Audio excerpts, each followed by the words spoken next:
my loves, welcome back to my channel. I hope everyone is doing great. So today's recipe is going to be a special and delicious recipe, and it is classic old school Guyanese style Gulab Jamun. So guys, back in the days, I remember my mom would buy Gulab Jamun from the Saturday market for us with jalebi, and that Gulab Jamun had a different texture and shape from the one that we get over here in the US. But I heard the same Gulab Jamun that we're getting over here in the US, it's the same one now that is being circulated in Guyana. But if you guys can remember, back in the days, old school way, it would be a very it looks elongated, and the texture of it used to be a little bit more solid than spongy wise or soft, really soft wise. So those of you who remember back in the days, Guyanese style Gulab Jamun, you guys are gonna know what I'm talking about, okay? I already have a Gulab Jamun recipe on my channel, and that one, the only difference really is that one it has the powder milk inside. This one here don't have any powder milk. So the ingredients we will be using to prepare it, here I have some sugar. This is for the syrup to soak it in. I have some sugar, cardamom pods. We're gonna use some lemon juice, and I have my water there, guys. For the Gulab Jamun itself, we'll be using flour, regular all-purpose flour. I have here some ghee, baking powder, and condensed milk, guys, to bring the dough together. So let's get started with mixing our Gulab Jamun, and then we're going to start our syrup. So I'm going to go ahead and add my baking powder into the flour, and everything I'm using, guys, will be listed in the description box below along with the measurements. And in goes our ghee. So if you guys remember what I'm talking about, leave a comment below. Let's talk Gulab Jamun. Let's talk about the old school way and how delicious it was. I used to enjoy that every Saturday market my mom would go. I would request Gulab Jamun with jalebi, and my thing. That's my thing, guys.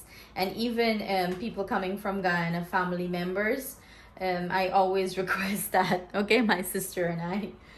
So I'm going to mix the ghee in good into the flour. You want to get it evenly distributed as much as you can. And now we're going to start to gradually add our condensed milk. And guys, remember, for this step, the condensed milk is working just like if you're going to be adding water or any milk to your flour. I will put in the description box below the amount I use to bring it together. You might need more or less depending on your flour texture, and it's looking like I need a little bit more here, guys. So I'm just working it into the flour, and I'm gonna grab some more and bring this together, guys. Okay, guys, so I'm gonna keep adding and to bring our dough together.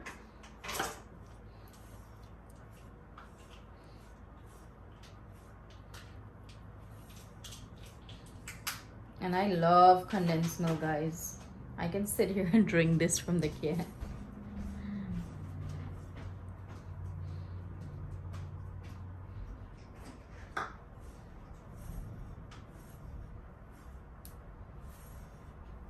And you want to gradually add here, guys. You don't want to just add a whole ton one time and it get too sticky on you. Remember, you can always add, but you cannot take out.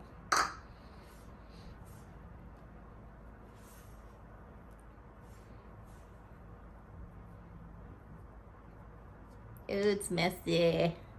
Nothing like sticky dough on your hands, right, guys?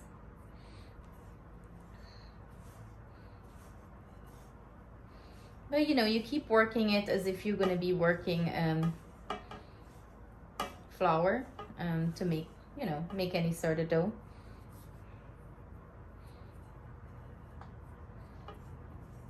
And I think we need a little bit more, guys, to bring this dough together.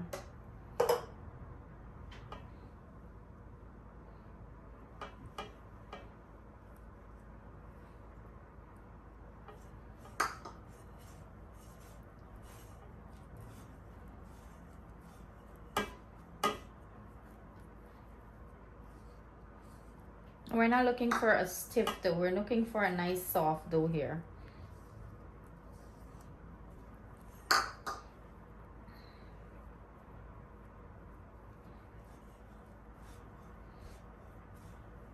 Gotta keep working it, guys. Working it until we get the consistency we're looking for. And it's coming together, guys. It's coming together. I still feel like we need a little bit more.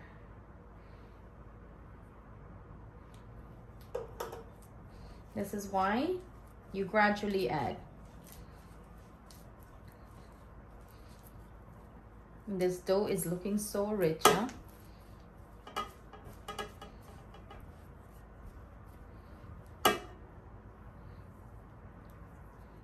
You just want to scrape the excess off, you know, so you can work everything in nicely. If it's sticking too much, you can always add a little bit of dry flour here.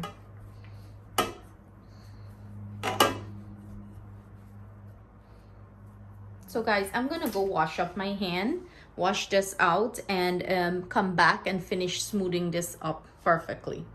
Okay guys, my hands are pretty clean now. So what I went ahead and did, I just grabbed some ghee and lightly ghee my hand, rub it on my hand. And I'm going to start bringing this dough together. You want to get all the pieces, you want the bowl to, you know, get as clean as possible. Pick up all the pieces and form a nice smooth dough as possible. So I highly recommend the ghee here, as you know, less sticking.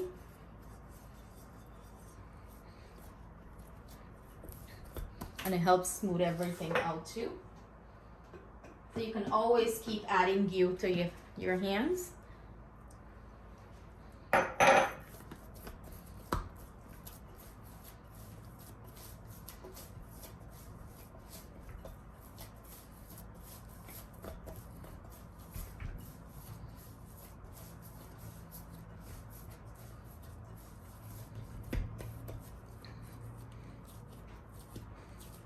You know, we have a nice smooth mixture here. This is what we're looking for.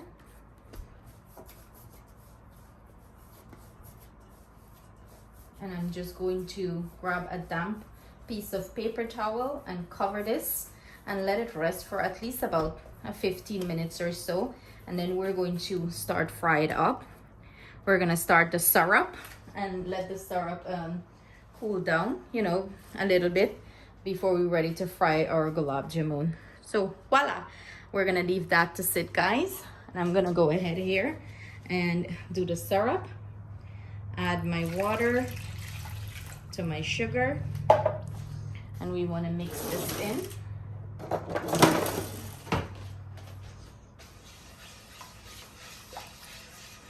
I'm gonna quickly dissolve it in. And guys, another step I forgot to mention here, I like to add a little bit of red food coloring here. It gives the Gulab Jamun a nice, beautiful color. This step is not necessary, it's optional. You don't have to do this step, but I just like it. I like the color it gives the Gulab Jamun. So I'm just mixing this in. It gives it that nice, rich, vibrant color. And that's all she wrote there, guys. The sugar is going to melt down on the when it gets on the heat. And I'm going to go ahead and squeeze a little bit of our lemon juice here. And what this helps, it helps, like, you know, the sugar to not crystallize. So you get a nice syrup. So we're gonna add this to the stove now, guys. Okay guys, so this is what our syrup is looking like. It's coming up nicely to temperature. As you can see, the sugar is completely melted, and that is what we're looking for and looking to achieve. We're not looking for a sticky syrup here, guys, because we're gonna put our Gulab Jamun to rest in it, and we have to get enough, you know, juice or syrup to soak it in. So for me now, guys, this is completely finished. I am going to take it off the heat. As long as the sugar is melted and it's boiled a little bit, I'm going to take it off the heat, and we're going to let this sit to the side, come down to temperature, And as soon as we finish frying up the gulab jamun, we're gonna start adding it to the syrup. So see you guys in the next step. So our gulab jamun has been resting now for about 15 minutes. We're going to start assemble them or roll them out. And basically I'm just going to cover half of it, so we don't want it to dry out. I'm just grabbing a piece of it, guys, put it into my hand, and I'm going to roll it as smooth as I can. And you know, we're rolling it like a long log. As smooth as I can, I'm gonna roll it. I have a pan there, I'm just putting it there.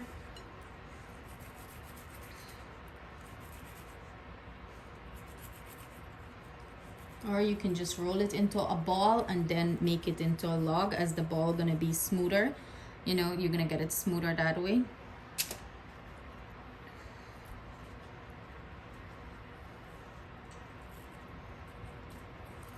And I highly recommend to put some ghee on your hand or oil.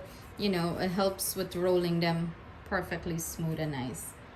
And you want them as smooth as possible, because when you drop them into the oil, and if they have cracks, they're going to start, you know, break up.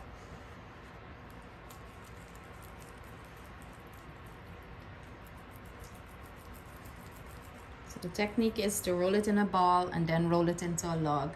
As the result is better, you get it smoother. And as you can see, I'm just breaking a piece off, rolling it to a ball, smooth ball. You can fry it wrong if you want to, but the traditional way that I remember is this way, you know. So I'm gonna finish these babies up, and then I'm gonna come back and we're going to start frying and look at that, guys. I'm getting tongue-tied. Justin suggests, let me give you guys a funny joke. Justin suggests to me that Mom, sometimes you just have like, you get tongue-tied when you're trying to say something, and you just, you know, redo the video because of that. Why don't you add bloopers to the video, to the end of the video? And I'm like, that is an interesting idea. So what do you guys think? You want bloopers? You guys gonna make my work harder, right? So yes, guys, so I'm just going to finish this up, and I'm going to see you guys when we're ready to start frying it. Hey guys, our oil is ready for our gulab jamun, and we're not looking for too scorching hot oil. You know, like a nice medium temperature. And we're gonna start dropping them in. And you wanna just like move it a little bit so it doesn't like sit in the pan in the bottom and start to get hot spots. If that happened, that's totally fine. When you add it to the syrup, all the imperfections just go away, okay guys? So as you can see, these are sitting and they're getting a little bit of hot spot, and that's fine. You just have to, you know, keep moving them around.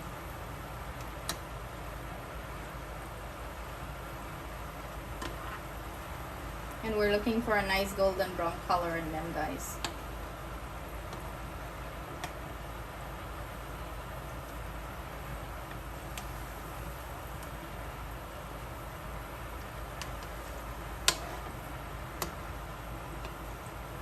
And they don't take long to fry, as you can see, very quickly. They start to achieve the color that you're looking for. So I'm gonna go ahead and pull those that are finished already, the golden brown ones. I'm gonna pull these, and this is the color you're looking for, guys. And I'm just going to drain it. So you see, some of them have a hot, like the hot spot, when I mean they got extra golden brown, and that's totally fine, guys.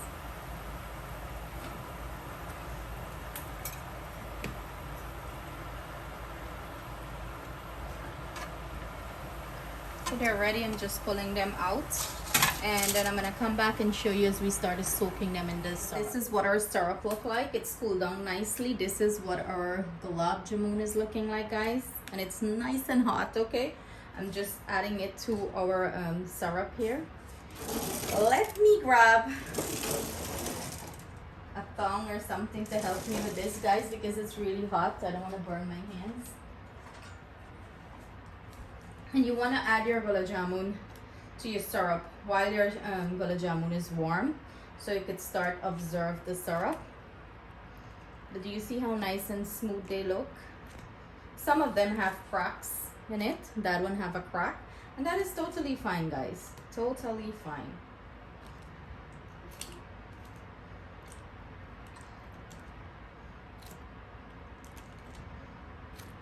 So what I'm gonna go ahead and do, I'm going to go ahead and let this sit. The longer you let it rest in the syrup, the better the gulab jamun is going to be, guys. It's gonna taste way better. So I usually let it sit an hour or two, and you know, I would constantly come and just rotate it a little bit like that.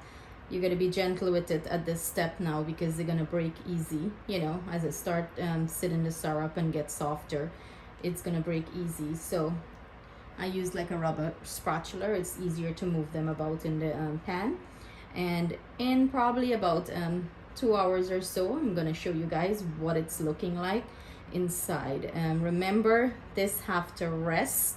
That's when you have the perfect gulab jamun. It has to rest nicely in the syrup, and you know, the syrup is going to penetrate and seep through the gulab jamun, and you're gonna have juicy, delicious gulab jamun. Yeah, can't wait to eat, guys. So see you guys back probably, you know, 2 to 3 hours longer, whenever. I'll let you guys know how long I let it sit for.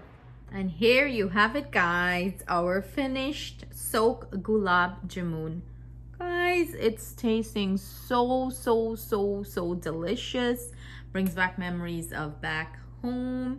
And as you can see, I am already, like, you know, indulging in these. Look how beautiful it is, guys. Look how beautiful it is. Okay, let me break into it so you guys can see what it's looking like. It's so soft. Look at that, guys. Look at that texture inside. Soak completely through. So soft and juicy, guys. I don't want to make a mess, but this is how juicy it is. Pure perfection, guys. So I hope you guys enjoy this recipe. Please do give it a try. I cannot wait to hear your feedbacks and your thoughts on this. And if it reminds you of back home gulab jamun that we used to buy at the Saturday market, I cannot wait to hear what are your thoughts on it, guys. So please leave your comment below if you try this, and if you enjoy it, and if it brought back memories for you guys. Thank you so much for tuning in with me, and see you guys next time with another delicious recipe. Please do not forget to share, like, and subscribe. Sending you guys my love. Bye.